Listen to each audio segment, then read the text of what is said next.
Hi, hello. I should probably actually introduce myself for once. My name is Vale. I own Brass Monsters Fiber Art. I've been crocheting for like 10 years at this point and knitting and spinning yarn for about two. That's enough about me though. I mixed up some wool already to spin while I'm yapping. Managed to find some colors that work for the asexual flag. So I'm going to be making some yarn that looks like this. I'm really excited about it. I want to work on making a bunch of different flags into yarn. I'll probably do that for each of these positivity videos that I do. But yeah, now on to the most important part of the video, the good news. Okay, so I already got my yarn attached on here. I'll do some different angles so you can actually see what I'm working on while I'm talking. But yeah, starting off in New York, we have some very good news. The mayor of New York, Zohran Mamdani, signed an executive order to establish New York's first ever mayor's office of LGBTQIA plus affairs. The office is supposed to focus on things like, uh, I'm quoting this here just so that I don't mess it up, assisting agencies in developing and supporting liaisons for the LGBTQIA plus community, advancing measures to ensure agencies do not engage in discrimination, developing legal resources to ensure the city's sanctuary protections for LGBTQIA plus individuals are upheld, and providing support for individuals and families that are fleeing anti-LGBTQIA plus oppression. It's incredible. This is something that really needs to be replicated all over the country. Like, this is a really good step in the right direction, just to make sure that we actually have like at least half decent protections against discrimination, against all this shit that's going on. Mamdrani appointed Taylor Brown as the lead for this agency.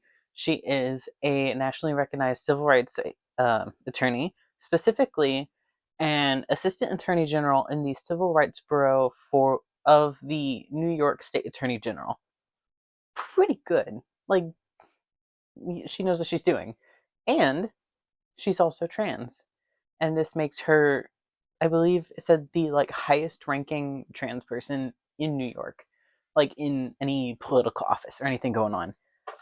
Like overall, it like this is very good. But Mamdrani had said, quote, New York City is proud of its LGBTQIA plus community and will refuse to deny healthcare, safety, or dignity to anyone on the basis of their identity. And with Taylor Brown as director of the new Office of LGBTQIA plus affairs, the city's queer community will not only be celebrated but protected at every turn. End quote.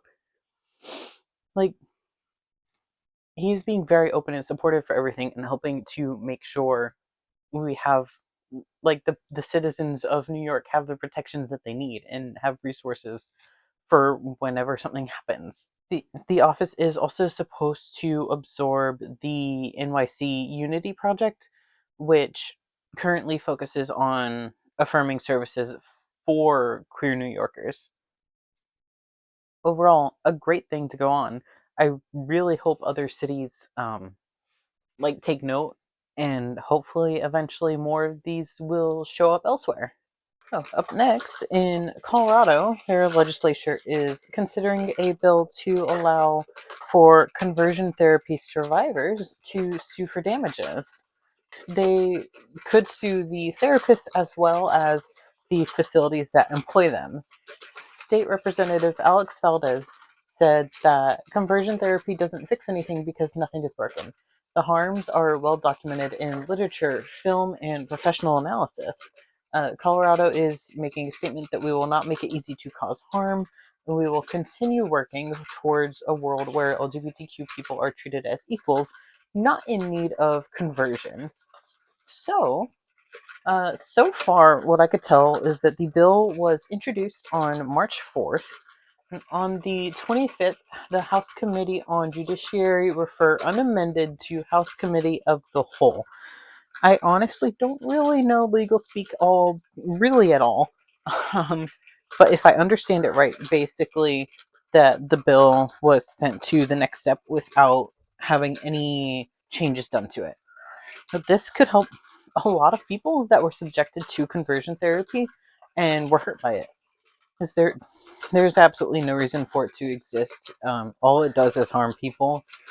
I keep changing angles. I'm testing this out. We'll see how it goes. A rainbow crosswalk that was removed in Dallas had a man try to paint it back on afterwards. It's really fun. Joseph Whiteside was caught at like 3:30 in the morning, spray painting an outline back onto the crosswalk, and he was planning on filling it in with chalk. It is just amazing. I love that. Um, but he did end up getting arrested for graffiti and a completely unrelated like traffic violation from a few years ago, I think. They did release him the next day, after posting a bond. So at least like he didn't stay in prison for it, which is good. Like even with that, it's nice that people are stubborn enough to go out and show their support. Now, internationally, the UN overwhelmingly voted against a proposal by the US to adopt an anti trans definition of gender. This was at their 70th annual Commission on the Status of Women. In the initial vote, 23 countries voted to block it, 17 completely abstained from voting, and only two voted with the US. That was Pakistan and Chile. Um, it seemed like the ones that abstained only did it on like procedural grounds, and some of them even agreed with the US.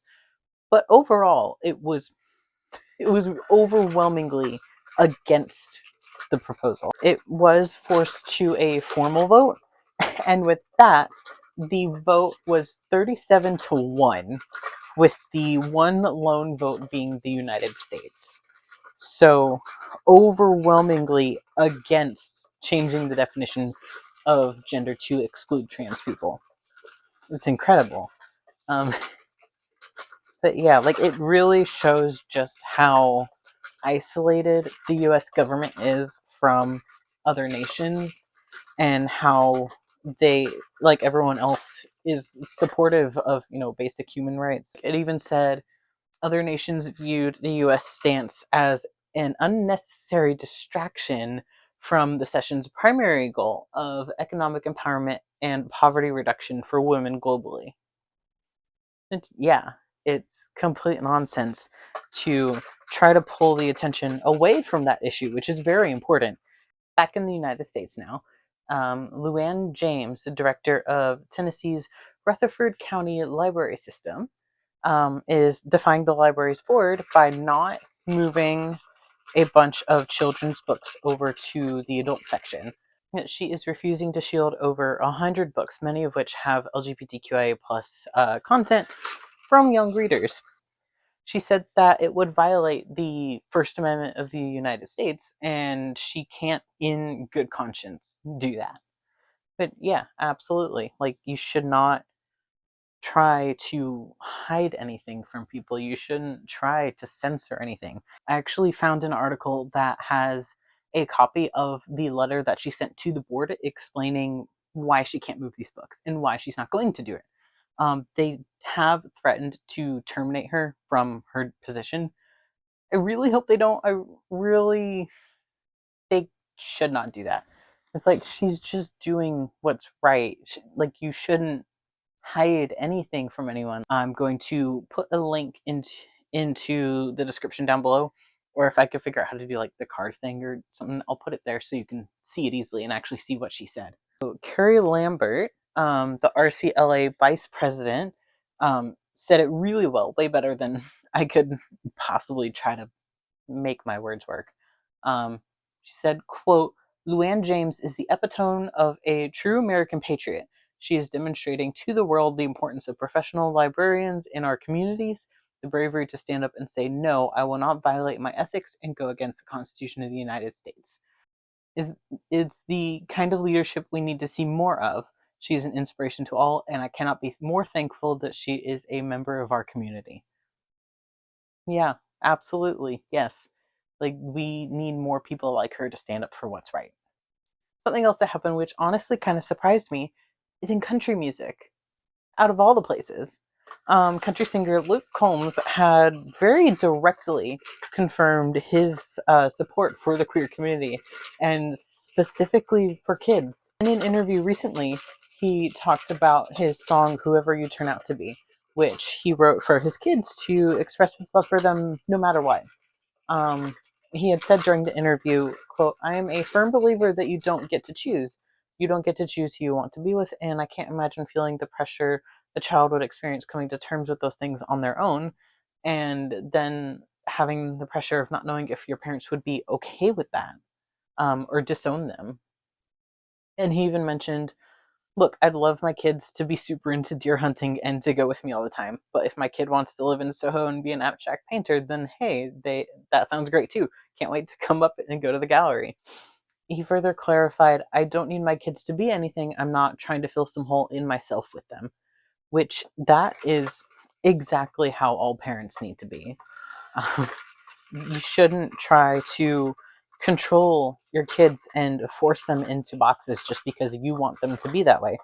Like, that is an entire ass human being. And no matter what you do, that is not going to change. That is a whole person with their own thoughts, with their own motives, with things that they like. And it's very likely going to be different from their parents. And trying to control them and to make them do what you want is just going to cause harm. Yeah, Combs had directly said that his song absolutely applies to queer kids. So there is no doubting his support at all. It's amazing. Like, he even adores queer singer Tracy Chapman. He did a cover of her hit "Fast Car" in 2023, and it made the song the first solo composition by a Black woman to hit #1 on the country charts, and they both performed it together at the Grammys after that. But yeah, it's really funny that, like, even in the most unlikely of places, because especially like in the country music genre, it is rampant with homophobia and transphobia and just a lot of hate. Like, anger is always going to be louder than love and acceptance.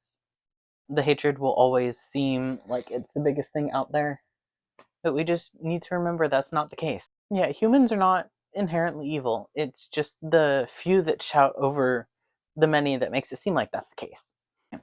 But yeah, this is what I got done while I was yapping. I am gonna try to post this video on Friday or Saturday. I'm sure I will already have some shorts up showing more progress done on this than what's here. Yeah, like, I still have the majority of this left to spin up. Yeah, do the whole like and subscribe thing. Share with your friend that needs some good news. I'm definitely going to be working on doing this every month. We need some positivity in the shitstorm around us. Take care of yourself. Have some water. Get a snack or a meal. Get some time in the sun if you can. Um, and I hope to see you again soon.